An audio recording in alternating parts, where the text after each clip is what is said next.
Witam wszystkich. W dzisiejszym odcinku zajmiemy się instalacją karty Wi-Fi Broadcom na systemie MacOS Tahoe.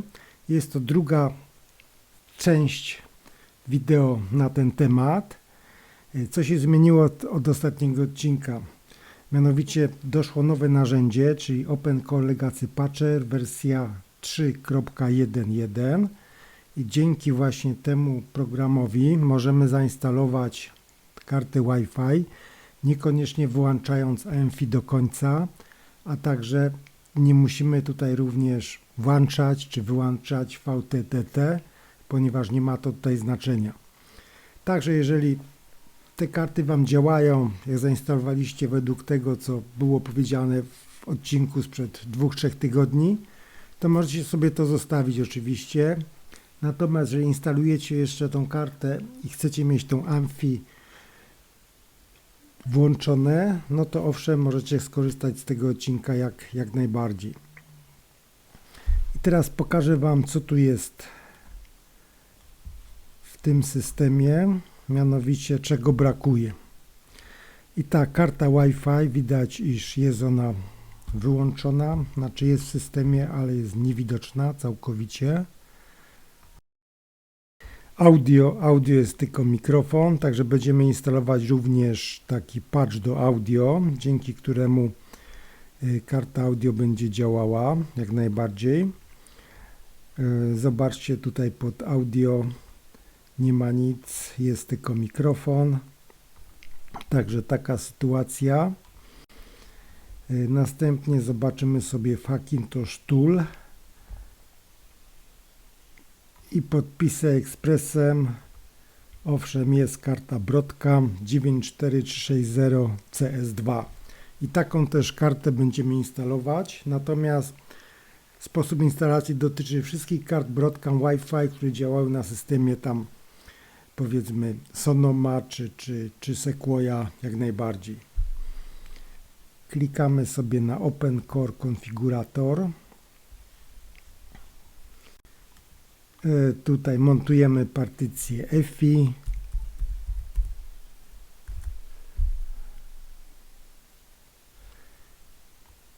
I zobaczcie teraz pod NVRAM. Pierwszym warunkiem, który jak zwykle występuje w tego typu instalacjach, jest to, iż SIP musi być wyłączony. Czyli tutaj pod tą wartością wpisujemy sobie 0308000. AMFI nie będzie całkowicie wyłączone, ale musimy tutaj użyć KEXT, którego już znacie pewno, który znacie, jest to AMFI Pass KEXT. Ten KEXT musimy zainstalować. W tym celu wchodzimy do EFI, OC KEXT, przenosimy go tutaj.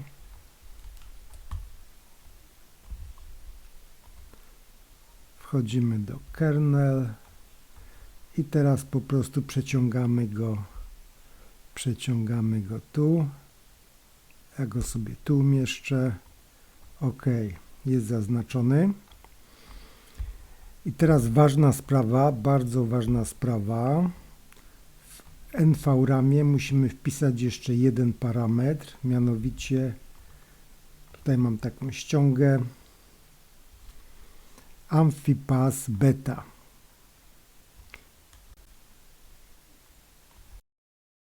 Jeżeli tego nie wpiszecie, to może się zdarzyć, iż po prostu nie uruchomi się system. Także to jest bardzo ważne, to AMFI Pass Beta.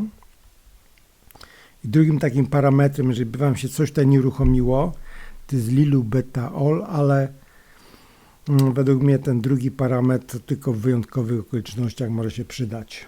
Jeżeli by się nie uruchomiło, to po prostu wpisujecie jeszcze ten drugi parametr tutaj właśnie w tych argumentach. Na razie sobie zapiszemy. Save. OK. I teraz dalsze sterowniki. Dalsze sterowniki to jest tak. Skywalk Family i ten drugi jeszcze. Najpierw do katalogu tekst przenosimy go tu, przenosimy tu, wchodzimy znowu do zakładki kernel i tak, pierwszy jest ten, tu jeszcze minimum kernel sobie wpiszcie 23.0.0. Drugi tekst pod tym, to może tak, żeby było jedno po drugim, dobra. I tutaj on się dzieje na dwa takie podteksty. Wpisujemy tutaj te wartości.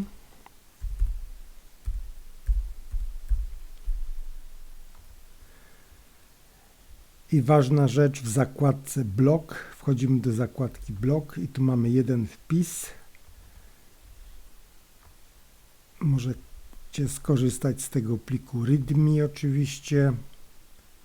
Dodajemy linijkę i zgodnie z tym, co tu jest napisane,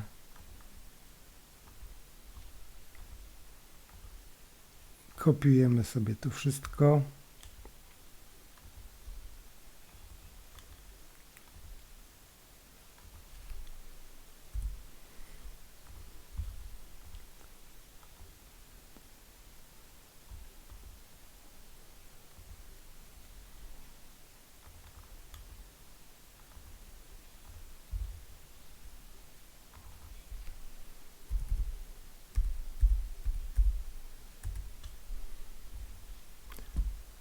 Tutaj musimy dać exclude oczywiście. Zaznaczamy i zapisujemy. I teraz uwaga, musimy to zrestartować komputer, wyczyścić NVRAM i potem przystępujemy już do dalszego etapu instalacji.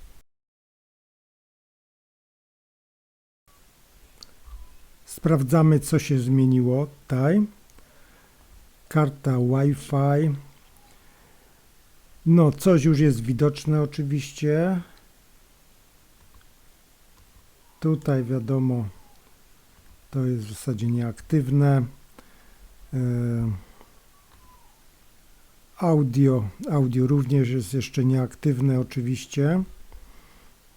I teraz ściągniecie sobie z mojej strony, czy z linku, który Wam podam, Open Core Legacy Patcher wersja mod, czyli modyfikowana 3.1.1. I ten program trzeba zainstalować. Ja go tam mam zainstalowany, także już nie będę tej czynności powtarzał. Instalacja jest bardzo prosta. Klikamy Continue, on się instaluje, przenosi się do katalogu aplikacji. Tu mamy właśnie OCLP mod.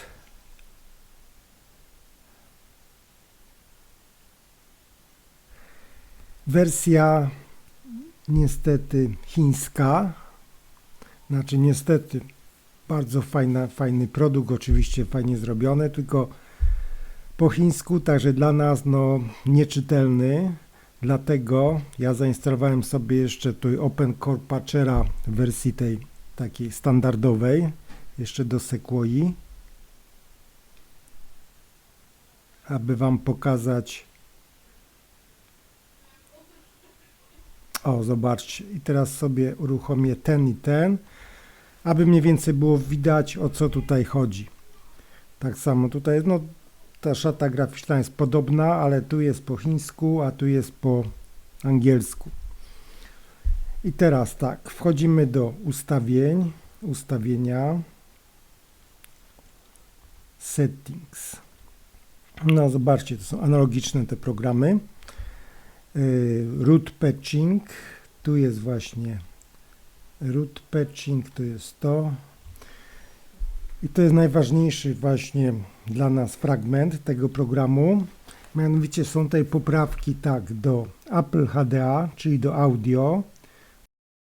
Tą poprawkę możecie włączyć lub wyłączyć, niekoniecznie musicie instalować.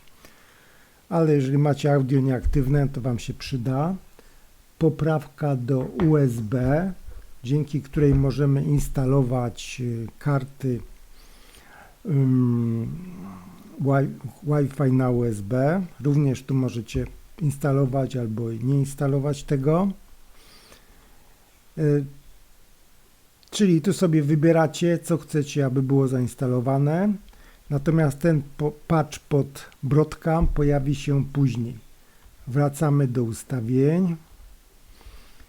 I teraz post-install root patch, on jest tutaj, w tym wypadku. O, ta wersja 2.4.1 pokaże nam tylko Modem Wireless. Tu jest BCM. Natomiast ten OCLP mod posiada jeszcze dodatkowe patche odnośnie właśnie audio i odnośnie USB. I tak samo tutaj, jak widzicie, jest tak start root patching, revert, czyli odwracanie tego i powrót do głównego menu. I teraz, aby przejść dalej, klikamy oczywiście na start root patching tutaj. I uwaga, tu musicie mieć jeszcze podłączony internet, przez Ethernet oczywiście. I on ściąga sobie jeszcze tutaj KDK 262. U mnie to już było wcześniej instalowane, także u mnie to już nie ściąga tego właśnie.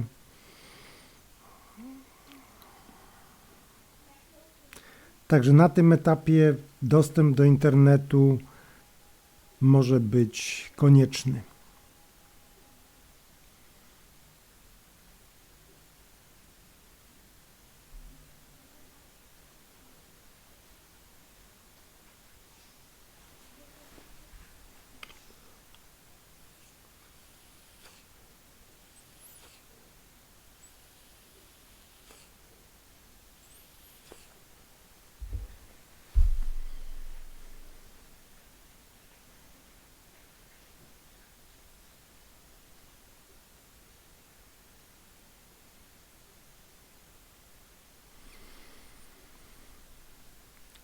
Zakończył instalację, potwierdzamy, klikamy na to, potwierdzamy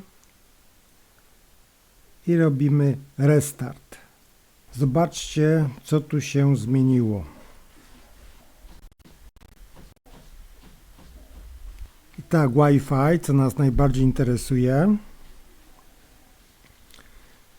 I tutaj pięknie wszystko mamy. Są wszystkie sieci, działa AirDrop, działają wszystkie feature'y Magosa. No jeszcze Wam pytacie się czasami, co z Bluetoothem. W przypadku tych nowszych kart Broadcom Bluetooth jest natywny, czyli jak go nie instalowaliśmy tutaj, on zawsze tutaj jest po prostu natywny, także nie ma tutaj dodatkowych jakichś sterowników. No i audio, zobaczcie, audio jest również aktywne, podłączone, dźwięk jak najbardziej, wszystko jest. Ładnie nam zbiera wszystkie sieci.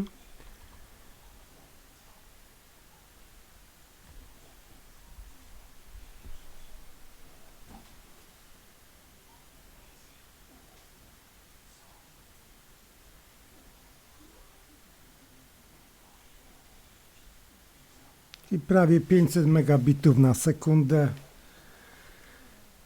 Także myślę, że dobre osiągi.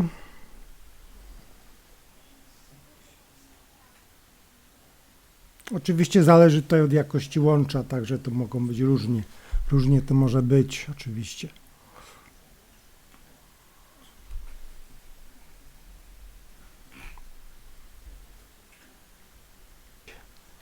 Jeżeli sobie wejdziemy tutaj, no i tu jest Revert Root Patch. Jeżeli klikniecie na to, to wtedy te zmiany są odwracane i możemy robić update, bo w tym stanie jaki jest tutaj, no to jeżeli będzie nowy update, to niestety on nie przejdzie. bo wszystko musi być tak, jak jest w systemie natywnie, czyli bez żadnych tam dodatkowych sterowników. Natomiast jeżeli chcielibyście odinstalować w ogóle ten program, to tutaj macie taki program OCL Mod Add Installer. Klikamy na tę ikonkę i wtedy on się całkowicie odinstaluje. I jeszcze jak zwykle na koniec zachęcam do odwiedzenia naszego sklepu. Mamy tutaj różne komputery, systemy macOS, ale także jak najbardziej do korzystania z naszego serwisu Hackintosha, gdzie instalujemy system macOS na bardzo różnych komputerach.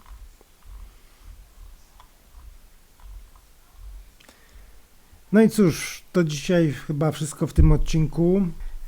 Wydaje mi się, że ta wersja OCLP Mod 3.1.1 jest bardziej dopracowana i to już zbliża się do takiej finalnej wersji. Tu już wiele się nie zmieni, już widać, że praktycznie zostały tylko jeszcze jakieś sterowniki do NVIDII, które mogą nas interesować. Natomiast wszystko, co jest istotne, oprócz tych sterowników NVIDII już jest. Także dziękuję za uwagę.